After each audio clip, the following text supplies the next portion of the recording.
먼저 청문회를 시작하기 전에 위원장으로서 한 말씀 드리겠습니다. 여러 위원님들과 함께 김민석 국무총리 후보자에 대한 인사청문회를 실시하게 된 것을 매우 뜻깊게 생각합니다.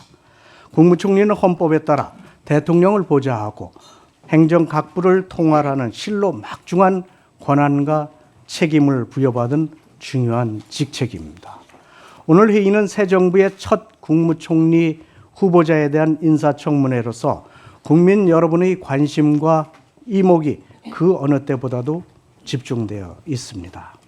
더욱이 이번 청문회는 대통령직 인수위원회 과정 없이 임기가 시작된 대통령을 보좌할 국무총리 후보자에 대한 인사청문회로서 향후 국정 운영에 큰 영향을 미치는 중요한 청문회가 될 것입니다. 하지만 청문회를 준비하는 기간 동안 아쉬운 점들이 발생하기도 했습니다. 먼저 증인 참고인 채택과 관련한 문제입니다. 공직 후보자에 대한 인사청문회에서는 증인 참고인을 채택하여 출석해야 하고 신문하는 과정을 통해서 후보자 검증의 실효성을 담보하게 되는 것입니다.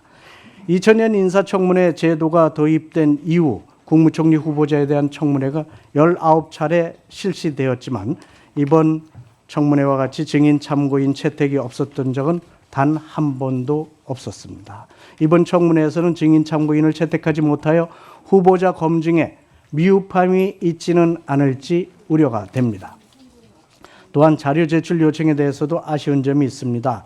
1차 회의에서 이 위원장은 우리 인사청문특별위원회는 안정적인 국정 운영을 위하여 청문 일정을 다소 촉박하게 잡았다는 점을 강조하면서 이러한 점을 고려해서 후보자 및 자료 제출 대상 기관은 청문위원님의 자료 요구에 충실히 임해 주실 것, 내실 있는 청문회를 위하여 적극적으로 개인정보 제공 동의를 해 주실 것, 부득이 위원님들이 자료 요구에 답변을 하지 못할 사정이 있는 경우 위원장에게 직접 소명해 주실 것을 간곡히 부탁을 드렸습니다.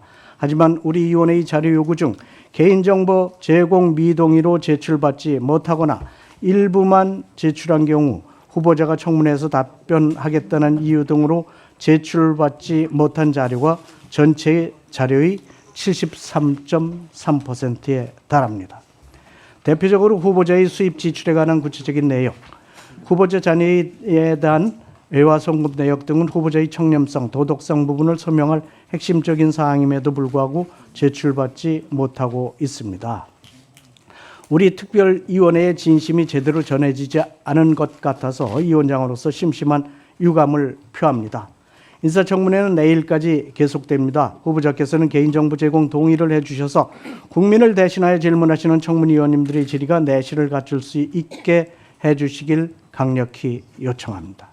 또한 후보자 및 자료 제출 대상 기관은 아직 자료 제출하지 못한 자료들은 서둘러 제출해 주시고 자료 요구에 답변하지 못할 사정이 있으신 경우에는 위원장에게 직접 소명하여 주시기 바랍니다.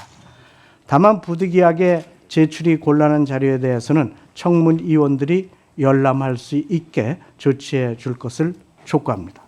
아울러 청문위원들은 국민들을 대신해서 후보자 인사검증의 책무를 맡은 만큼 각 위원들의 법정 활동이 보장되어야 합니다.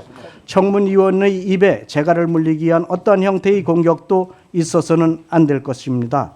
저는 위원장으로서 엄중히 경고하면서 재발 시 강력히 대처하겠다는 말씀을 드립니다.